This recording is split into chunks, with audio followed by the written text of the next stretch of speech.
Buenas noches a todos, buenos días, buenas tardes si me escucháis el día de mañana en diferido. Deseo que la gracia de Jesucristo esté con vosotros en vuestros hogares y con vuestras familias. Estoy gozoso de estar en esta noche compartiendo este momento de adoración y de culto al Señor, gozoso de poder tener el privilegio de compartir este mensaje o esta porción de las Escrituras. Como bien dice el pastor, en este tiempo de enseñanza, el Señor ha puesto en mi corazón el traer este tema y con mucha sencillez me gustaría compartirlo. Quisiera dejar algo de empezar con el estudio, algo bien claro. Primero es que no voy a enseñar nada nuevo, que nadie espere cosas nuevas, luces nuevas, al revés. Todo lo que es en la doctrina, tanto en la buena como en la mala, ya es conocido y ha sido expuesto. Segundo, lo que voy a traer en esta noche es un resumen muy breve de un tema muy amplio, aunque estoy muy seguro que conforme pase el tiempo, muchos de vosotros estaremos cansados y pesados de seguir martilleando a través de los versos lo que vamos a hablar en esta noche. Tercero, el objetivo de este estudio no es rebatir nada, y te voy a decir por qué. Porque durante 500 años, hombres 1000 veces más preparados que yo, con conocimientos de los lenguajes originales, con conocimientos enciclopédicos de las escrituras, han estado y están aún hoy luchando en estas dos posturas opuestas y todavía aún hoy están en tablas. Por lo tanto, sería simplemente un loco si creyera que con mi pobre argumento y argumentación, que con mi escasa capacidad y con mi torpeza inherente, quisiera hacer algo más que explicar a mi pueblo una de las doctrinas de la fe más complicadas con simpleza y con sencillez. Amén. Vamos a empezar, hermanos, con este tema y he puesto en la cabecera del estudio una respuesta a la doctrina de la predestinación, porque es una entre tantas que maravillosos hermanos con el tiempo han expuesto al pueblo. Hay un continuo debate bíblico y filosófico durante los últimos 500 años en torno al equilibrio entre la soberanía divina y la responsabilidad humana. En la actualidad hay dos posiciones fundamentales en el cristianismo protestante con relación a este equilibrio: la teología reformada y la teología arminiana. Esta exposición tiene como fin identificar dentro de un espíritu de respeto y conciliación las áreas de acuerdos y desacuerdos, ofreciendo una base para fomentar la conversación, la comprensión y también, como no, los motivos de discrepancia. Muchos de nosotros hemos aprendido mucho al estudiar y dialogar con maestros y amigos de la tradición reformada que estimamos, apreciamos y admiramos, aunque hemos llegado a conclusiones diferentes sobre ciertos aspectos de la salvación personal. ¿Cómo comenzó todo esto? A la teología reformada se la suele llamar calvinismo, en honor a Juan Calvino.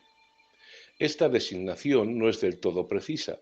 Muchas ideas asociadas con el pensamiento reformado encuentran su expresión aproximadamente unos 1000 años antes en los escritos de Agustín de Hipona, el cual tomó muchos de sus conceptos para describir su teología de su antigua religión, el maniqueísmo gnóstico.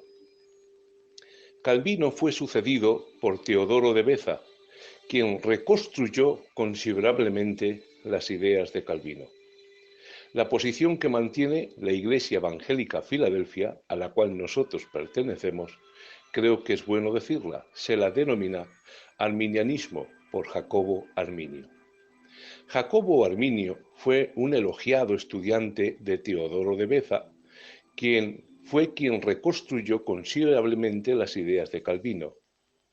Jacobo Arminio, en el proceso de defender conceptos reformados, terminó discrepando con Calvino y Beza en los temas de la gracia irresistible, la predestinación y el libre albedrío.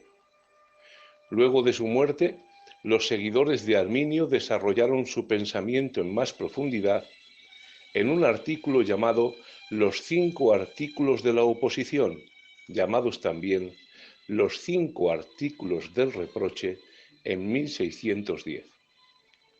Unos 9 años después de la muerte de Jacobo Arminio, en el Sínodo de Dort, los teólogos reformados respondieron en detalle con un documento denominado Los Cánones de Dort, y se dio a la teología reformada su forma fundamental y actual. Esta respuesta contenía muchos artículos o rechazos de errores para cada uno de los 5 artículos de la oposición que los seguidores de Jacobo Arminio habían desarrollado. Por tanto, gran parte de lo que se denomina calvinismo o teología reformada se desarrolla en realidad luego de la muerte de Calvino. Es más, el concepto central de Calvino era la gracia de Dios. Para él, la soberanía de Dios se expresaba ante todo a partir de la gracia y no a través de la elección para salvación y o condenación.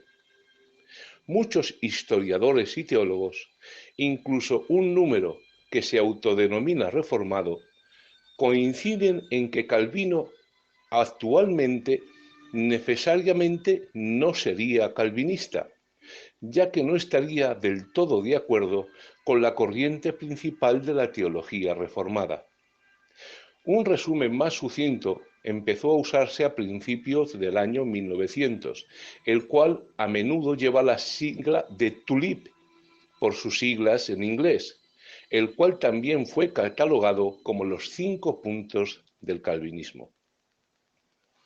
No todos los eruditos reformados concuerdan con la postura de que estos 5 puntos comunican con precisión los cánones de Dort, aunque sí creen que son un marco útil para expresar las diferencias fundamentales entre el arminianismo clásico y las posiciones reformadas.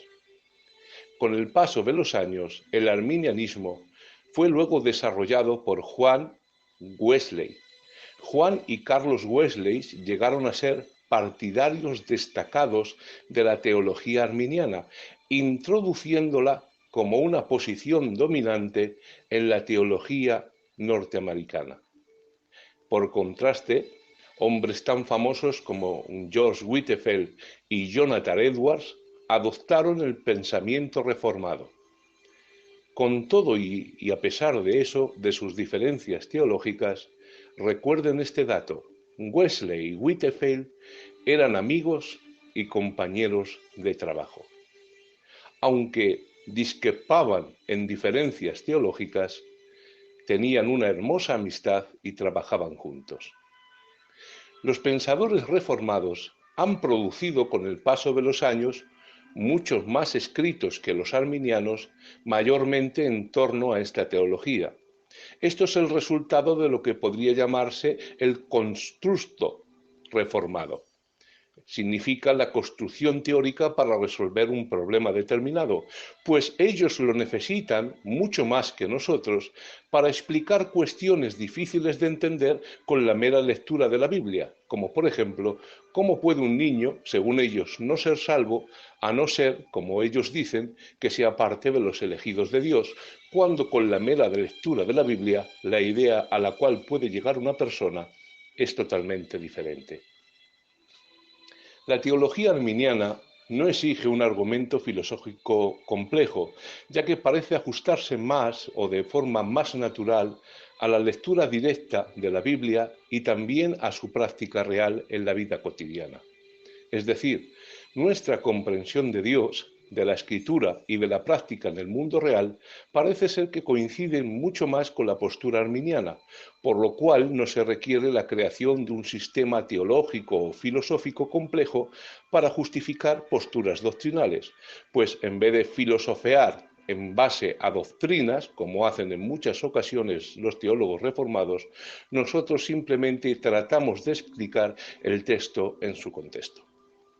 El pensamiento reformado, por contraste, parte de una perspectiva teológica en torno a la naturaleza de Dios, en particular, a su soberanía, en contraposición con la inhabilidad humana, y luego, a partir de ahí, construye un sistema en torno a esa idea.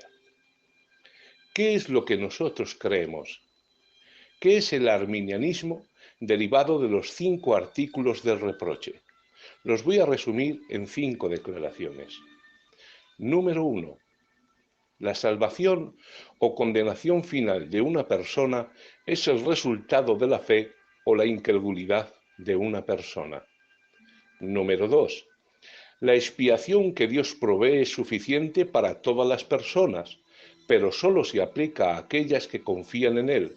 Por tanto, la expiación está limitada al creyente, aunque no por Dios, sino por la persona que confía o decide no hacerlo. Número 3. Ninguna persona puede salvarse a sí mismo sin la ayuda del Espíritu Santo. Sin Él, nadie puede responder a la voluntad de Dios de que todos sean salvos. Número 4. La gracia de Dios, aplicada por el Espíritu Santo, es la única fuente de bien y de salvación humana. Sin embargo, el hombre puede resistir esta gracia. Y número 5. La gracia de Dios en la vida del creyente permite que éste resista al pecado, y Cristo lo guarda de caer. Pero sí somos capaces, por negligencia, de abandonar de nuevo su vida en Cristo, regresando nuevamente a este mundo malvado, de apartarnos de la sana doctrina que nos fue dada y de perder una buena conciencia siendo desprovistos de la gracia. Estos son los 5 argumentos en los cuales Jacobo Arminio funda su teología.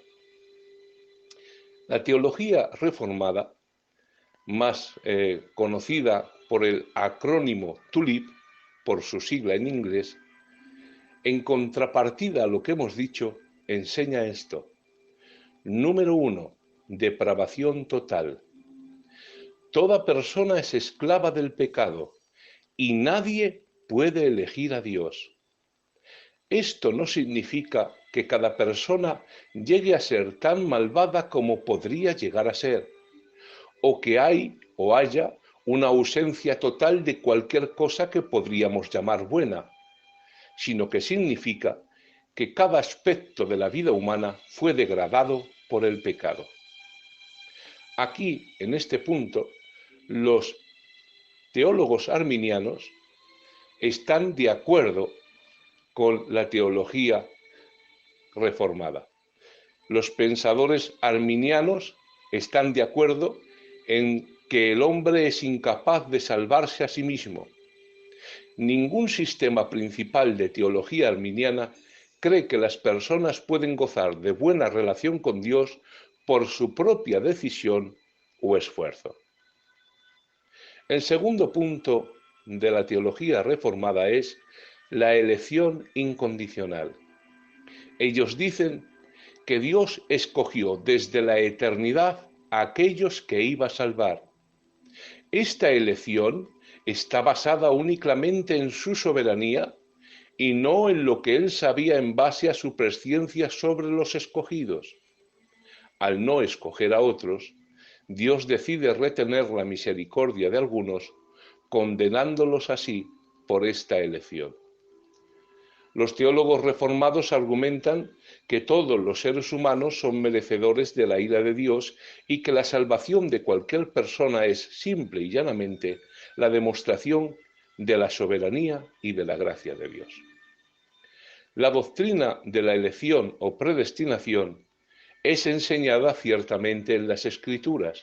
Sin embargo, Tal elección no se refiere necesariamente a la salvación eterna de un grupo o individuo en particular, sino más bien a la preordenación para el ejercicio de ciertos roles o papeles en el plan de Dios.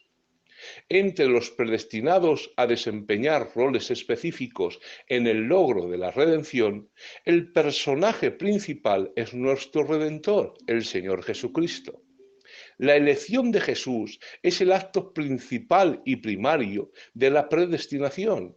La Biblia nos enseña que Jesucristo fue elegido desde antes de la fundación del mundo para ser nuestro Salvador. Por eso dice la Biblia en 1 de Pedro capítulo 1, verso 20, Cristo había sido destinado para esto desde antes que el mundo fuera creado, pero en estos últimos tiempos ha aparecido para bien de ustedes. En otras ocasiones, ciertas personas fueron elegidas para roles especiales con el fin de facilitar los propósitos de Dios. Por ejemplo, Dios eligió a los 12 apóstoles como instrumentos para establecer su iglesia. Sin embargo, podemos notar que tal elección divina fue siempre para el servicio y nunca para la salvación. Esto se evidencia en el hecho de que incluso Judas, que se encuentra entre los 12 discípulos, aunque más tarde se convirtió en un traidor. Bíblicamente, el hecho de que Dios elija a ciertos individuos para misiones especiales no implica que dichos individuos sean salvos de manera incondicional y automática. Lo que la Biblia sí enseña es que Dios elige a ciertos individuos para ejercer ministerios específicos. Por ejemplo, la Biblia nos dice que Dios eligió a Jeremías desde antes de nacer para que fuera su profeta. También Dios eligió a Sansón desde antes de nacer como juez de Israel. La Biblia dice que Dios eligió a Jacob por encima de Esaú para llegar a ser el padre de la nación de Israel. Incluso Dios eligió a Ciro, un incircunciso inconverso, y lo llamó por su nombre muchos años antes de que naciera, para liberar a su pueblo. La Biblia también nos dice que Pablo fue elegido desde antes de nacer para llegar a ser apóstol. Según el calvinismo, Dios determina qué incrédulos se convertirán en creyente. El aspecto negativo de esta cara de la moneda es que en ocasiones solemos pasar por alto, ya que establece que Dios en su soberanía ha determinado no solo quién se salva, sino también quiénes serán condenados eternamente sin que puedan hacer nada para cambiarlo. Pues si Dios escogió unos para ser salvos en el decreto divino de su soberanía, también, por contrapartida, dejó de escoger a otros y los dejó para eterna condenación. La elección de Dios siempre no está relacionada con la salvación, sino con diversos servicios o trabajos. La elección de Dios es de naturaleza corporativa. La Biblia nos enseña que Dios eligió, entre otras cosas, a la nación de Israel por encima de todos los pueblos para cumplir su propósito. Pero recuerda, escogió a toda la nación, no a a personas individuales.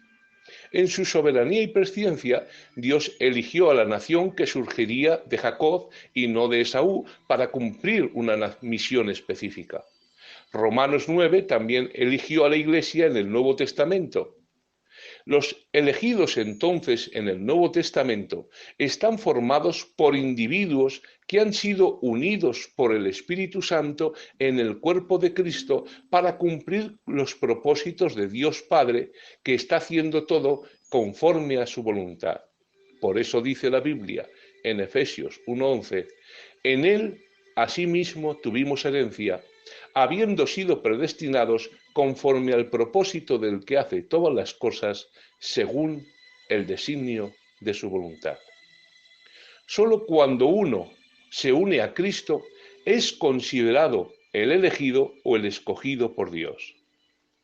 El apóstol Pablo escribe: Alabado sea Dios, Padre de nuestro Señor Jesucristo, que nos ha bendecido en las regiones celestiales con toda bendición espiritual en Cristo.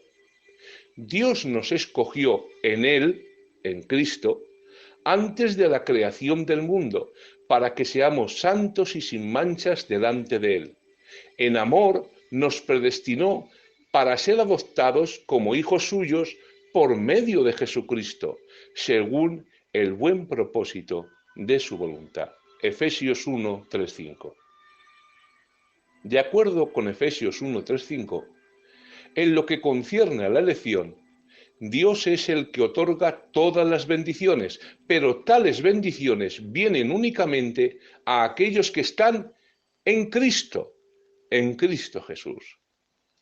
Este pasaje también nos enseña que antes de que Dios creara el mundo, Él escogió algo para aquellos que llegaran a estar en Cristo. Ese algo que Dios eligió para ellos es que fueran hechos santos y sin mancha delante de Él. Efesios 1:4. Por lo tanto, escuchen bien, el texto no indica que Dios nos eligió para estar, no indica, que Dios nos eligió para estar en Él, sino más bien predestinó que aquellos que llegaran a formar parte del cuerpo de Cristo fueran hechos santos y sin mancha delante de Él, adoptados como hijos suyos por medio de Jesucristo. La lección que entendemos aquí, la vuelvo a repetir, porque es muy importante, y es que Dios, antes de que Dios creara el mundo, Él escogió el predestinarnos, pero solamente en base a algo. Solo cuando una persona se une a Cristo es considerado elegido o escogido por Dios. La elección de Dios de los que creen en Cristo es una enseñanza importante para el apóstol Pablo, como muchos versículos lo atestiguan. El término elección se refiere a Dios escogiendo en Cristo a un pueblo a quien Él destina para ser santo e irreprensible ante sus ojos. Pablo ve esta elección como expresión de la iniciativa de Dios, como el amor del Dios infinito al darnos como su creación finita toda la bendición espiritual a través de la obra redentora de su Hijo. La enseñanza de Pablo sobre la elección implica las siguientes verdades. Primera, la elección siempre es cristocéntrica, es decir, la elección de los seres humanos ocurre solo en unión con Jesucristo. Él nos escogió en Él. Efesios 1:4. Jesús mismo es el primero de todos los elegidos de Dios. En cuanto a Jesús, Dios dice: aquí está mi siervo a quien yo he escogido. Cristo, como el elegido, es el fundamento de nuestra elección.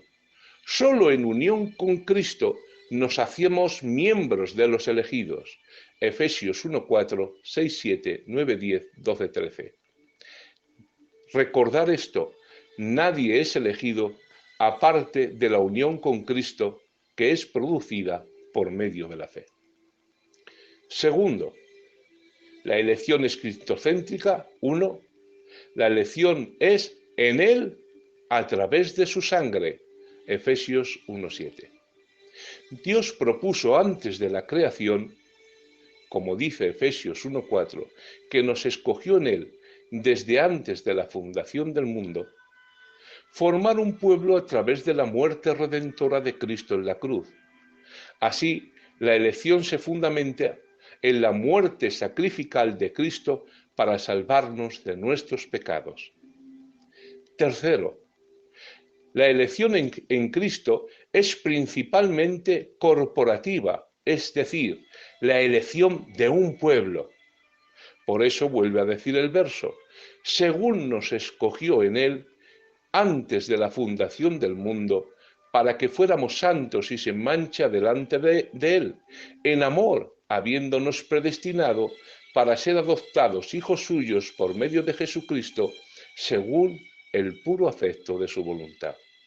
Los elegidos son llamados el cuerpo de Cristo, Efesios 4:12. Mi iglesia, Mateo 16:18. Un pueblo que pertenece a Dios, Primera de Pedro 2:9. Y la novia de Cristo, Apocalipsis 19:7. Por lo tanto, la elección es corporativa. Dios elige un pueblo y abarca a las personas individuales solamente cuando se identifican y se asocian con el cuerpo de Cristo, la verdadera iglesia. Efesios 1, 22 y 23. Cuarto, la elección a la salvación y santidad del cuerpo de Cristo siempre es certera. La certeza de la elección para los individuos permanece siempre condicionada a su fe personal en Jesucristo y a su perseverancia en unión con Él. Pablo demuestra esto de la siguiente manera. Quiero volver a repetir este verso porque creo que esto es un verso clave para entender este tema. La elección de los individuos siempre está condicionada a la fe personal en Jesús y a la perseverancia en su unión con Él. Por eso dicen las Escrituras en Efesios 1:4, el propósito eterno de Dios para la Iglesia es que debemos ser santos e irreprensibles ante sus ojos. Esto se refiere tanto al perdón de los pecados, Efesios 1:7, como a la pureza de la Iglesia como esposa de Cristo. El pueblo elegido de Dios está siendo guiado por el Espíritu Santo hacia la santificación y la santidad. Y el apóstol enfatiza repetidamente este propósito primordial de Dios. El cumplimiento de este propósito para la iglesia corporativa es certero. Cristo, hablando a la iglesia, dice, a fin de presentársela a sí mismo una iglesia gloriosa, que no tuviese mancha ni arruga ni cosa semejante, sino que fuere santa e irreprensible. Efesios 5:27.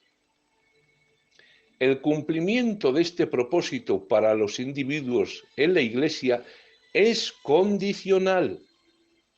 Cristo nos presentará santos e irreprensibles ante sus ojos solo si continuamos en la fe.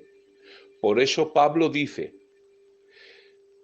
Cristo te presentará santo delante de Él, sin mancha. Y escuchad esto, si en verdad permanecéis fundados y firmes en la fe, y sin moveros de la esperanza del Evangelio que habéis oído.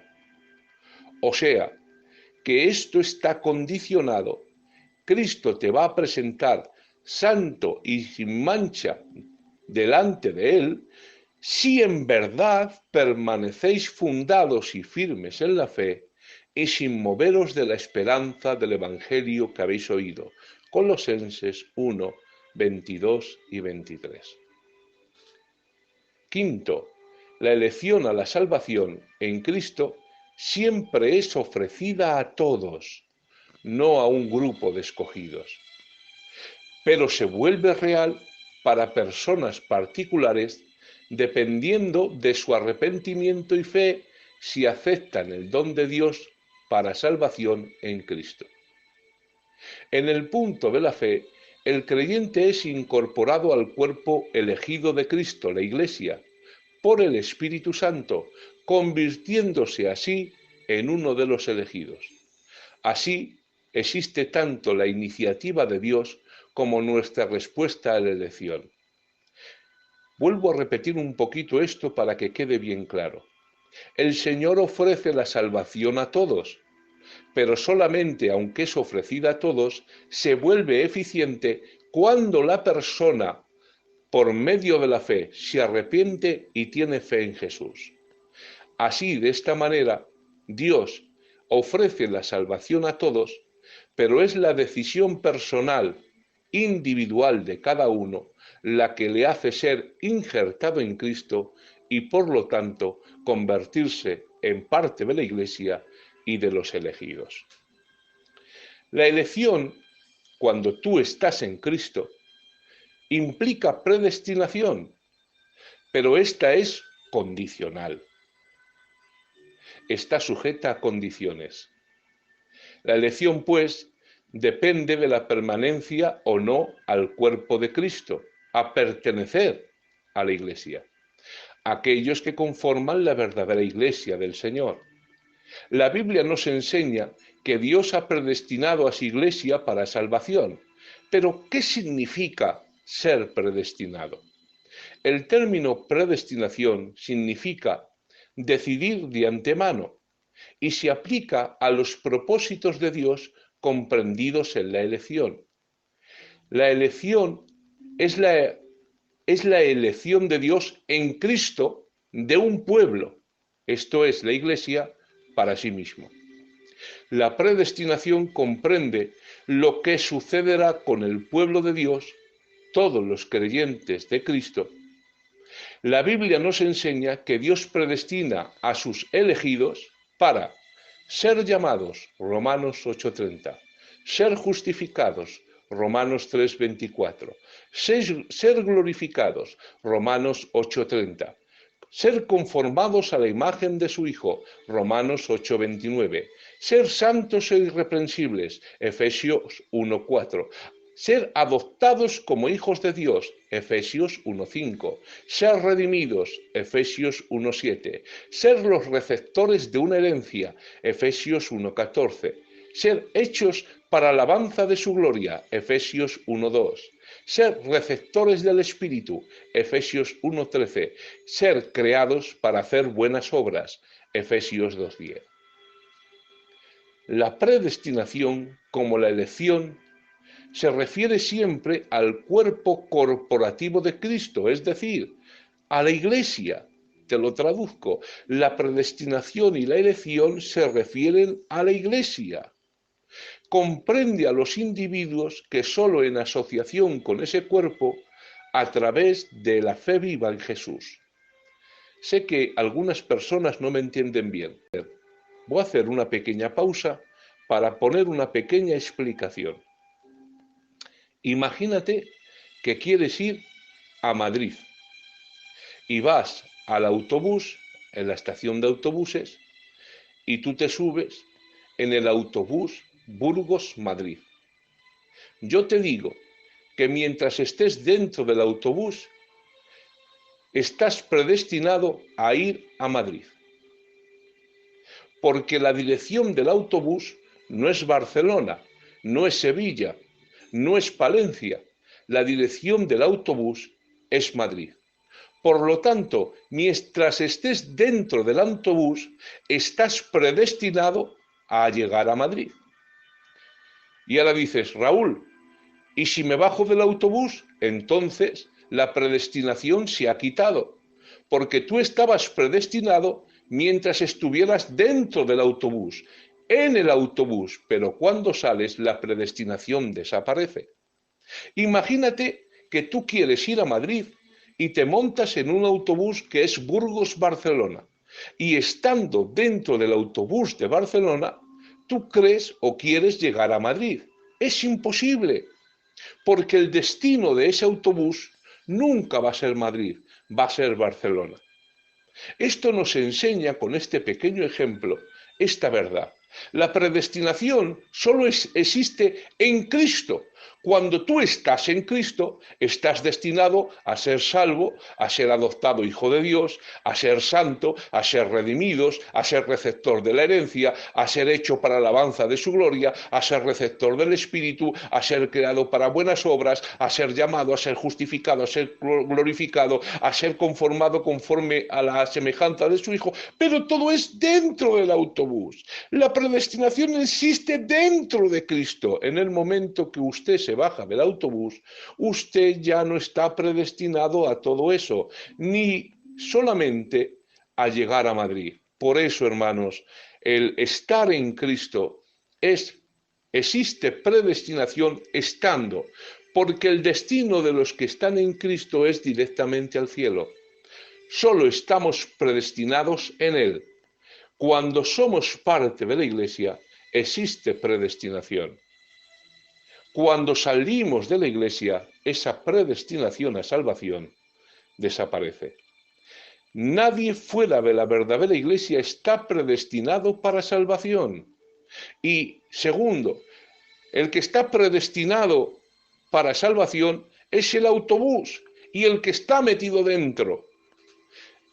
¿Esto qué significa? Que usted fuera de la Iglesia no está predestinado. Solamente es en Cristo. Dios no predestina a individuos. Dios predestina, en este caso, una corporación, el cuerpo de Cristo, el grueso de creyentes, la Iglesia del Señor Jesucristo. La verdadera Iglesia, el que está en la verdadera Iglesia está predestinado para salvación, pero una vez dentro, permanecer en ella o no es tu decisión. Por eso no hay predestinación individual. Dice la Biblia en el libro de Juan, capítulo 15, versos 4 y 6, permanezcan en mí y yo permaneceré en ustedes. Así como ninguna rama puede dar fruto por sí misma, sino que tiene que permanecer en la vid, así tampoco ustedes pueden dar fruto si no permanecen en mí. Yo soy la vid y ustedes son los pámpanos. El que permanece en mí como yo en él, dará mucho fruto. Pero escuchad, separados de mí, nada podéis hacer. El que no permanece en mí es desechado, se seca, lo recogen y después lo arrojan al fuego y se quema. Con qué sencillez las Escrituras explica lo que yo llevo media hora hablando y hablando. Solo el que está en la vid, teniendo una relación vital con la vid, solo el que permanece en la vid puede dar fruto. Amén. Qué maravilla es la palabra de Dios. Así pues, bíblicamente, la elección es condicional. Está supeditada a la pertenencia al cuerpo de Cristo y a permanecer en él. Para aquellos que permanecen hay un destino establecido, la vida eterna. El autobús que sale de Burgos a Madrid y que está predestinado a llegar a Madrid, no a Barcelona. Otra cosa que me gustaría comentaros es que la elección, a nuestro modo de ver, no se basa en la soberanía de Dios, sino que se basa en la presciencia de Dios. Las Escrituras enseñan que Dios predestinó a aquellos a quienes Él conoció de antemano. Romanos 8:29, porque a los que antes conoció, también los predestinó para que fueran hechos conforme a la imagen de su Hijo. Y las Escrituras muestran que Dios elige de acuerdo con su conocimiento previo. Por eso dice las Escrituras en 1 de Pedro 1:2, elegidos según la presciencia de Dios el Padre, en santificación del Espíritu, para obedecer y ser rociados con la sangre de Jesucristo. Pedro dice que somos elegidos según el preconocimiento del Dios. El verbo griego lleva el significado de algo homogéneo y en armonía. Así que las elecciones y predestinación de Dios estaban de acuerdo o en armonía, eran homogéneas, con algo que Dios conoció con anterioridad, sobre los que después predestinó a participar de las bendiciones declaradas. ¿Qué podría haber sido esto? Sin duda, la explicación más obvia es que Dios con anterioridad supo quién iba a arrepentirse y a creer en el Evangelio, y sobre esta base predestinó a ser hechos conforme a la imagen de su Hijo. La salvación de unos y la condenación de otros descansa o depende de la presciencia y de la previsión de Dios, por medio de la cual Él conoció de antemano, por toda la eternidad, lo que los hombres iban a hacer, a través de la gracia previente o precedente, harían. En su presciencia, Dios sabía desde la eternidad quiénes perseverarían con la ayuda de la gracia prevente y quién no querría creer y perseverar. Dios sigue siendo el que elige salvar y lo hace de acuerdo con una condición particular, la fe en Jesucristo. Dado que la elección está directamente vinculada a la salvación y como Dios no ha decretado salvar a nadie incondicionalmente, tampoco ha elegido incondicionalmente a nadie para la salvación. El apóstol Pablo lo afirma así.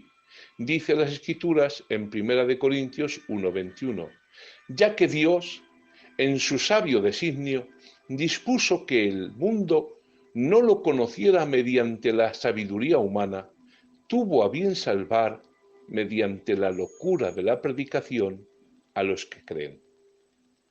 Dios ha elegido salvar a los que creen.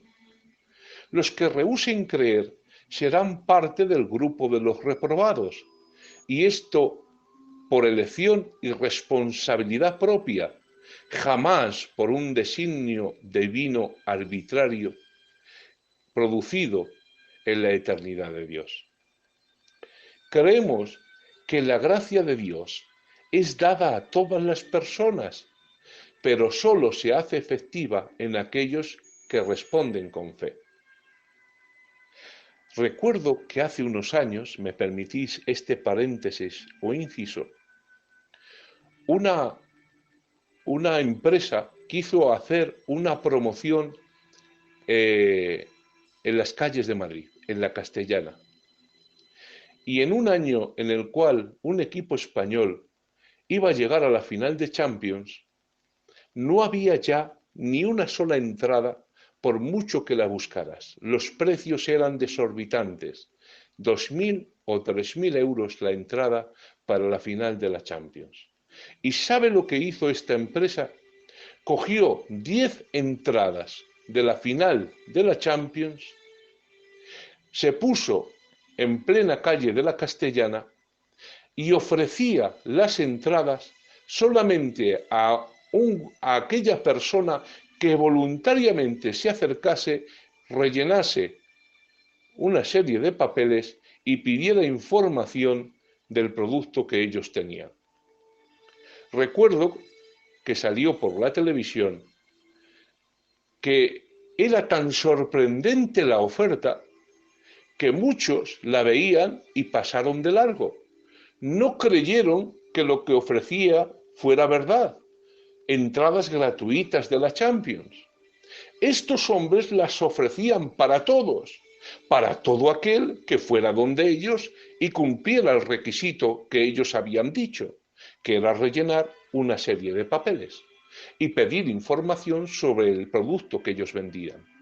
Vuelvo a decir, lo ofrecieron a todos, pero eran tan incrédulos, les era tan difícil de creer que regalaran gratuitamente entradas de la Champions que casi nadie se paraba, hasta que fueron unos, se pararon, rellenaron los papeles, pidieron información y allí mismo les dieron las entradas de la Champions. Estos hombres ofrecían esas entradas a todos, pero todos las tuvieron, no, solamente aquellos que creyeron en aquello que estaban ofreciendo. Así es la gracia de Dios.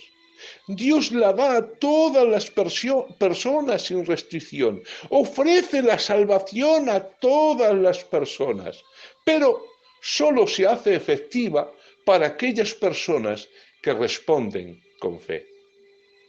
En última instancia, no os olvidéis de esto, todos los seres humanos son responsables no sólo de su condición previa a esta respuesta, sino también de su aceptación o rechazo de esta gracia habilitante.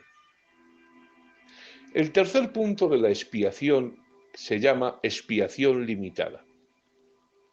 Estos hombres enseñan que la muerte de Cristo pagó el precio solo por los pecados de los elegidos, que habían sido elegidos en el corazón de Dios en la eternidad, en base a su soberanía, porque así Dios quiso disponerlo. Esta limitación no implica que la expiación de Cristo no es suficiente para salvar a todos, sino que se ha destinado únicamente a los elegidos. Es como que ahora, en medio de la pandemia del coronavirus, la nación más poderosa del mundo, Estados Unidos, saca la vacuna, pero decide hacer solamente vacunas para los norteamericanos, aunque tiene capacidad para hacer miles de millones de vacunas para todo el mundo. Es como que está haciendo vacunas limitadas solo para los norteamericanos. Así, la teología reformada enseña que Cristo pagó el precio solo por los pecados de los elegidos. Esta limitación no implica que la expiación de Cristo no es suficiente para salvar a todos, sino que se ha enfocado únicamente para los elegidos. Las personas que dianilaron el sínodo de Dort argumentaron que la expiación es efectiva siempre y cuando esté basada en la elección soberana de Dios. Pero nosotros creemos algo diferente. Creemos que Cristo murió por todos. Primero de Timoteo 2:6. Que Cristo murió por todos los hombres, Romanos 5:18. Que Cristo murió por todos nosotros, Isaías 53:6. Que Cristo murió por los impíos, Romanos 5:6. Que Cristo murió incluso por los que niegan al Señor, segunda de Pedro 2:1. Que Cristo murió por los pecadores, Romanos 5:8. Que Cristo murió por todos, Hebreos 2:9. Que Él murió por muchos, Mateo 20:28. Que Cristo murió por el mundo, Juan 6:33, que Cristo murió por todo el mundo, primera de Juan 2:2, que Cristo murió por toda la nación de Israel, Juan 11:50, que Cristo murió por la iglesia, Efesios 5:25, que Cristo murió por sus ovejas, Juan 10:11, que Cristo murió por mí, Gálatas 2:20. Cristo murió por todos los hombres, por todos nosotros, por todos los impíos, por todos los que niegan al Señor, por todos los pecadores, por todos, por muchos, por el mundo, por todo el mundo, por la nación de Israel, por la iglesia, por todas sus ovejas. Y Cristo murió específicamente por ti que me escuchas y por mí que estoy hablando. Las Escrituras enseñan que el sacrificio del Cordero de Dios incluyó el pecado del mundo, que la obra de redención, reconciliación y propiciación del Salvador fue efectuada a favor de toda la humanidad. Sin embargo, la obra de la cruz es eficaz, válida y beneficiosa solamente para los que creen. Para decirlo de otro modo, Cristo murió una muerte sustitutiva e hizo el pago por los pecados que fue suficiente para todos los hombres, pero es eficiente solo para los que por medio de la fe se apropian de ello. Creo en la expiación ilimitada. Creo que Cristo murió por los pecados de todos los hombres, por toda la humanidad, por cada persona, por todo el mundo. Sin embargo, los individuos no se benefician de la muerte de Cristo para ser salvos hasta que vienen a Cristo y creen en Jesús.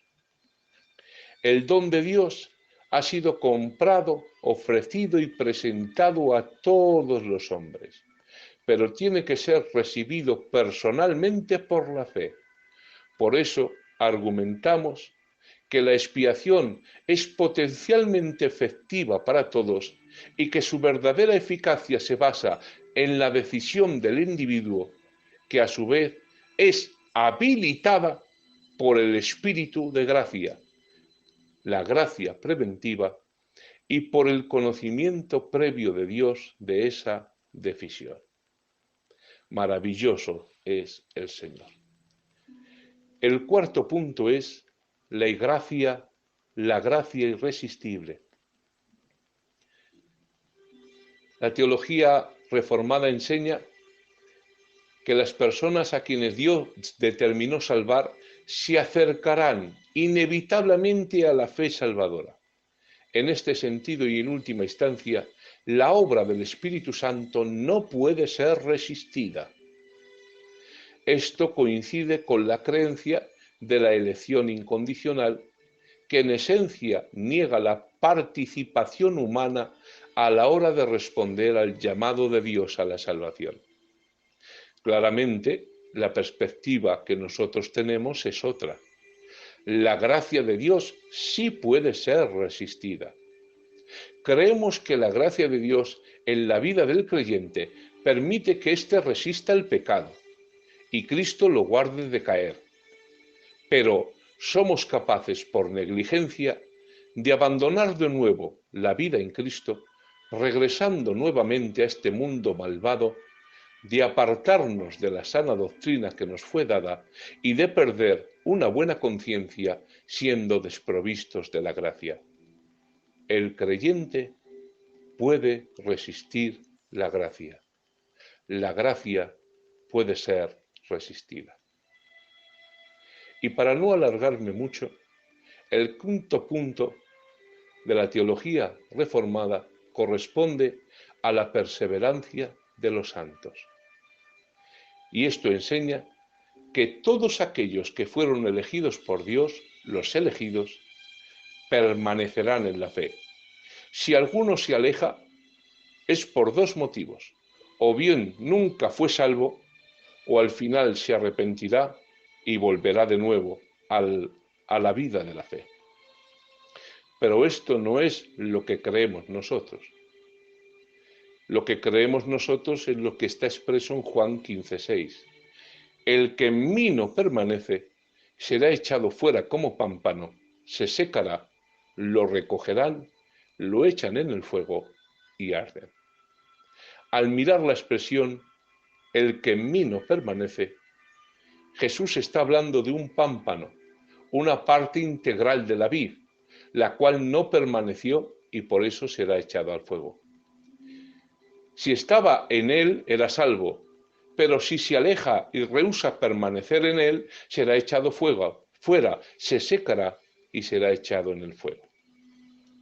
Aún en este texto Jesús está reconociendo el libre albedrío del ser humano y su papel en la salvación humana, pues menciona la existencia de personas que no quieren permanecer en él y se pierden por voluntad propia. Juan 10:28 es uno de los versículos favoritos de los calvinistas para defender su postura, pues dicen: y yo les doy vida eterna y jamás perecerán, y nadie les arrebatará de mi mano. Es verdad que nadie nos puede arrebatar de las manos del Padre y de las manos del Hijo, que Dios nos da vida eterna y no temporal. Es verdad que Dios nos ayuda a perseverar, pero eso nos niega la realidad de la apostasía. El calvinismo sí lo niega. Niega que alguien pueda ser cristiano, pueda ser parte del cuerpo de Cristo y volverse hacia atrás y apostatar. Ellos dicen que si hacen eso nunca fueron salvos. Sin embargo, la Biblia lo afirma. Primera de Timoteo, capítulo 4, verso 1 y 2 dice: el Espíritu dice claramente que en los posteros tiempos muchos apostatarán de la fe. Y la palabra apostatar significa dejar atrás o volver hacia atrás. Esto implica que fueron, estuvieron, pero se volvieron hacia atrás. La realidad de la apostasía es el gran motivo de exhortación de toda la carta de Hebreos.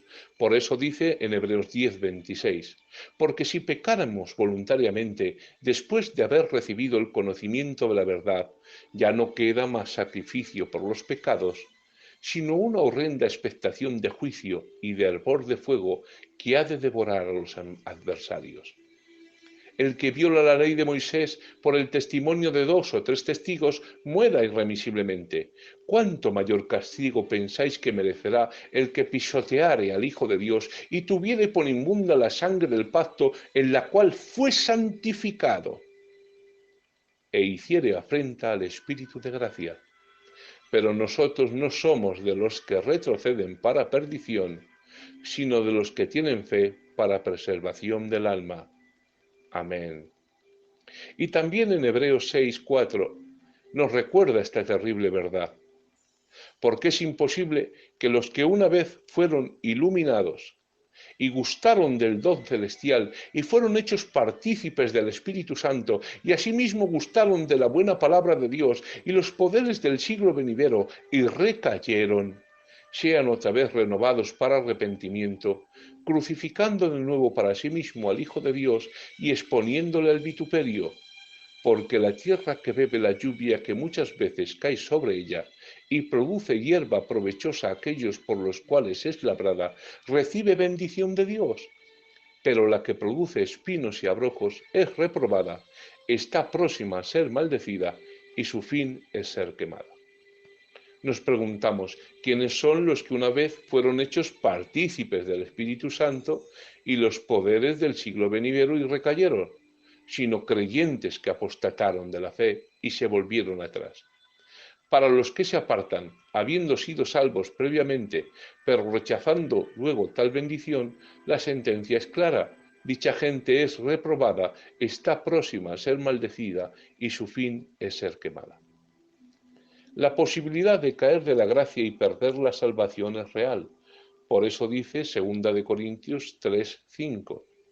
Examinaos a vosotros mismos si estáis en la fe. Probaos a vosotros mismos.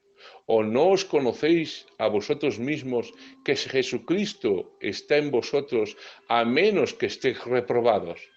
Más espero que conoceréis que nosotros no estamos reprobados, y oramos a Dios que ninguna cosa mal hagáis, no para que nosotros parezcamos aprobados, sino para que vosotros hagáis lo bueno, aunque nosotros seamos como reprobados para vosotros.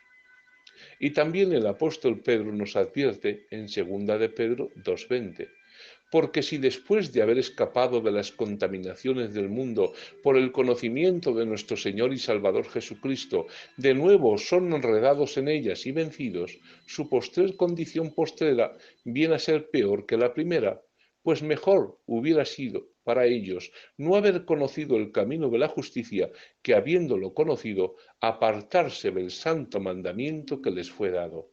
Les ha sucedido a ellos según el proverbio verdadero: el perro vuelve a su vómito y la puerca lavada a revolcarse en el cielo. El apóstol Pablo dijo que el cristiano que no se mantuviera fiel sería podado. Pero si algunas de las ramas fueron desgajadas, y tú, siendo un olivo silvestre, fuiste injertado entre ellas y fuiste hecho partícipe con ellas de la rica savia del olivo, no seas arrogante para con las ramas, pero si eres arrogante, recuerda que tú no eres el que sustenta la raíz, sino la raíz es la que te sustenta a ti. Dirás entonces: las ramas fueron desgajadas para que yo fuera injertado. Escuchar esto. Muy cierto, fueron desgajadas por su incredulidad, pero tú por la fe te mantienes firme. No seas altanero, sino teme, porque si Dios no perdonó a las ramas naturales, tampoco a ti te perdonará. Mira pues la bondad y la severidad de Dios. Severidad para los que cayeron, pero para ti bondad. Si permaneces en su bondad, de lo contrario, también tú serás cortado. Hay algunas analogías, y entramos en la recta final, que se utilizan contra la doctrina que nosotros creemos, que es la doctrina arminiana. Y dicen: si alguien pudiera ser cercenado o cortado del cuerpo de Cristo, el cuerpo de Cristo entonces quedaría mutilado. Por lo tanto, no podemos ser cortados del cuerpo de Cristo. Pero a esto hay una respuesta. La Biblia no enseña que Cristo esté completo en nosotros, como parece implicar tal argumento. Lo que Pablo dice, por el contrario, es que nosotros somos los que estamos completos en Él. Somos nosotros quienes, separados de Él, no podemos hacer nada. Él sigue siendo Dios y sigue estando completo con nosotros y sin nosotros. Segundo argumento que utilizan contra la teología arminiana. Si alguien es hijo de Dios, entonces pase lo que pase, no puede dejar de serlo. El hijo siempre es hijo. Si las relaciones espirituales no se pudieran cambiar, como dicen los teólogos reformados, sería entonces imposible que fuéramos salvos, porque Juan 8:44 dice: vosotros sois de vuestro padre el diablo, y Juan 3:10 también dice: en esto se manifiestan los hijos de Dios y los hijos del diablo. Todo aquel que no hace justicia y que no ama a su hermano no es de Dios. En Efesios 2:1-3, Pablo se refiere a los no creyentes como personas que viven según el príncipe de la potestad del aire. También les llama hijos de desobediencia e hijos de ira. Si es cierto que las relaciones espirituales no pueden romperse cuando hablamos de los hijos de Dios, el hijo siempre es hijo, en tal caso la coherencia lógica demanda que también los hijos del diablo sean siempre hijos del diablo. Por lo tanto, nadie jamás podría llegar a ser hijo de Dios. El argumento que reza: una vez hijo, lo eres siempre, por lo tanto, no es válido ni es bíblico. Otro argumento que utilizan es que el que ha nacido de nuevo nunca puede dejar de haber nacido. Se olvidan de algo importante. Cuando alguien apostata de la fe, lo que sucede no es que tal persona deje de haber nacido, sino simplemente que muere. Antes de la conversión, las personas estábamos espiritualmente muertas. Por medio de la apostasía y la perseverancia en el pecado, se regresa de la vida al estado de muerte espiritual, como dice Juan 3:36. El que cree en el Hijo de Dios tiene vida eterna, pero el que rehúsa creer en el Hijo de Dios no verá la vida, sino que la ira de Dios está sobre él. Romanos 6:23 afirma rotundamente: porque la paga del pecado es muerte. Nadie puede perseverar en el pecado y creer que seguirá gozando de vida espiritual. Por eso, 1 de Timoteo 5:6 nos recuerda que la persona que así está, que se entrega a los placeres desenfrenados, aun viviendo, está muerta. Por lo tanto, este argumento: alguien que ha nacido de nuevo nunca puede dejar de haber nacido, tampoco es bíblico y no se sustenta. También tengo que decir una verdad. Aunque creemos que la salvación se puede perder, tengo que especificar un contexto sobre esto. No se pierde a cada instante, ni tampoco se pierde por cualquier cosa. Uno de los grandes errores que he visto que estamos cometiendo durante muchos años es creer que la salvación se puede perder por cualquier motivo. Escuchar esta frase: la salvación no se gana, se recibe. La salvación no se pierde, se rechaza. Y digo que no se gana, se recibe, porque no hay obra ni mérito en el hombre que pueda realizar para ser salvo. Todo es mérito de Jesús en la cruz del Calvario y la obra del Espíritu Santo en su gracia previente, que opera en mí incluso cuando estaba muerto, dándome la capacidad de creer y mostrándome el rostro de Jesús. Y también digo que la salvación no se pierde, se rechaza, porque la salvación, a pesar de lo que muchos han predicado, no es un chicle, no es una llave, no es una moneda que cualquiera en un acto inconsciente o involuntario la pueda perder sin darse cuenta. Nadie decide perder las llaves voluntariamente. Nadie decide perder la salvación sin darse cuenta. El que se pierde en un acto deliberado, en una decisión meditada y en un rechazo consciente de la gracia otorgada por el glorioso Espíritu Santo. Por lo tanto, esos mensajes apocalípticos, que por cualquier cosa, por cualquier tontería, asustábamos a los creyentes, metiéndoles miedo, dando a entender que en cualquier momento se podían perder, no son bíblicos ni son de Dios. La Biblia dice en Juan 3:19: y esta es la condenación, que la luz vino al mundo, y los hombres amaron más las tinieblas que la luz, porque sus obras eran malas.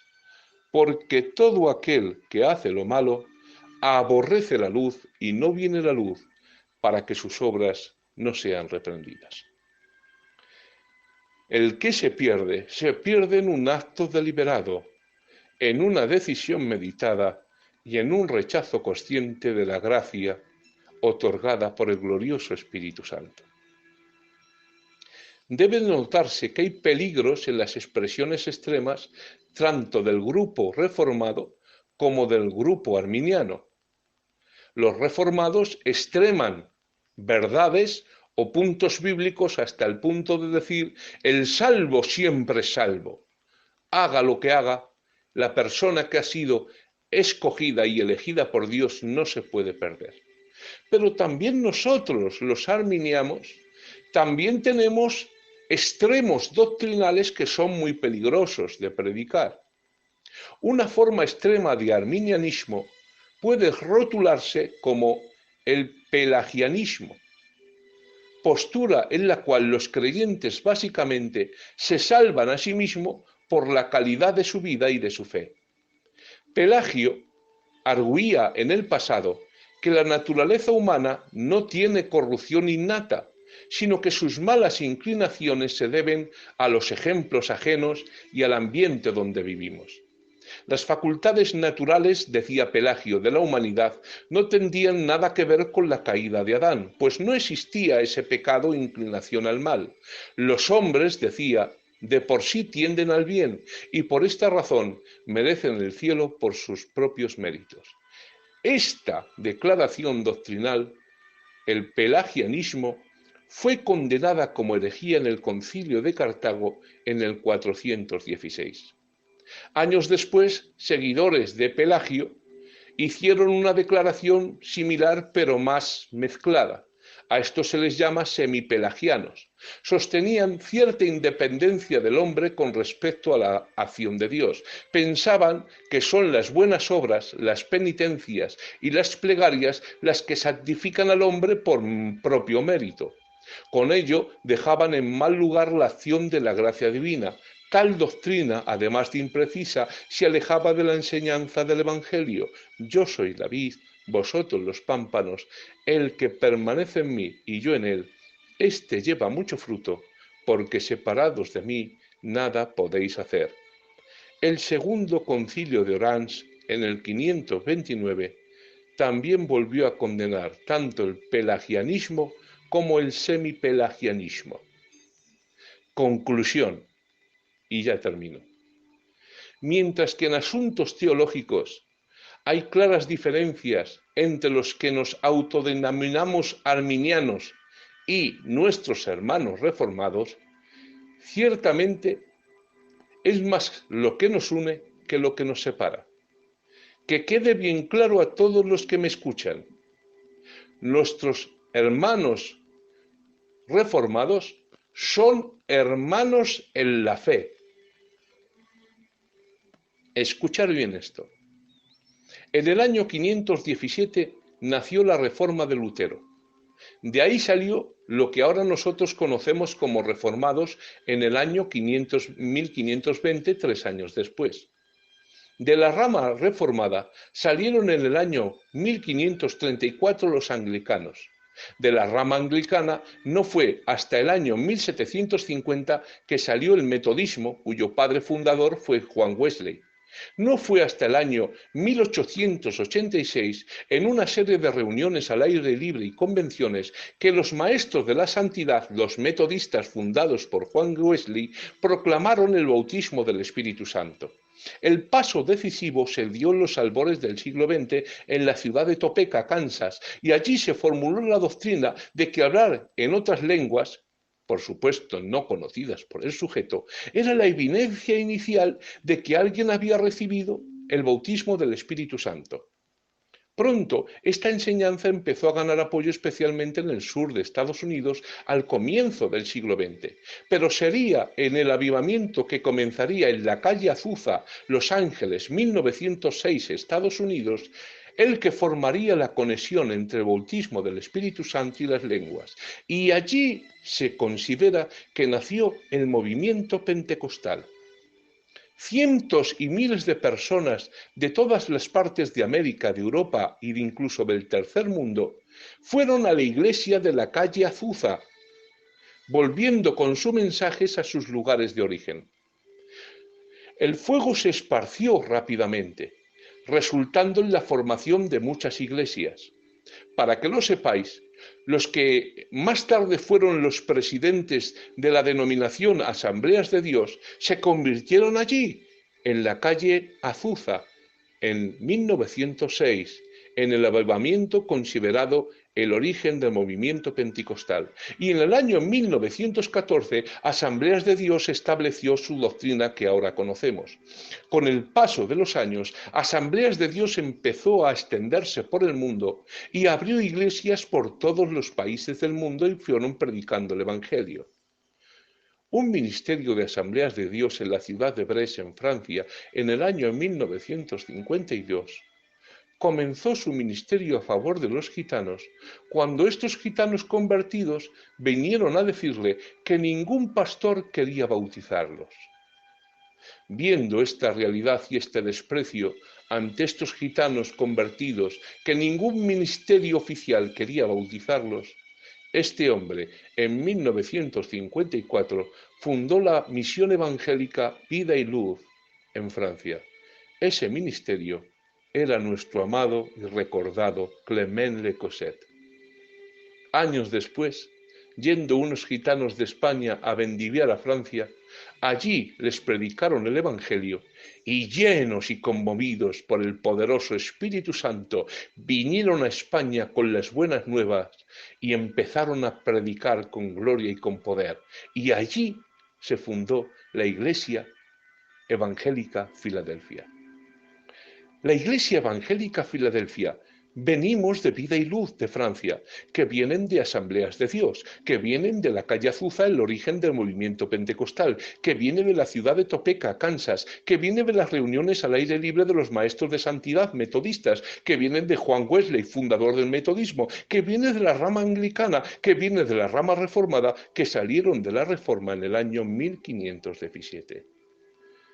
Son nuestros hermanos, porque no salieron los reformados de nosotros, sino nosotros de los reformados.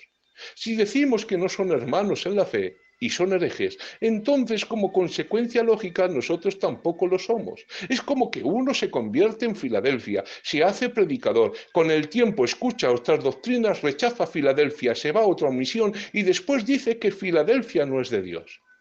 Hijico, si Filadelfia no es de Dios, hermanuco, como tú te atreves a decir, entonces tú tampoco lo eres, porque tú saliste de Filadelfia y fue en Filadelfia donde conociste a Dios.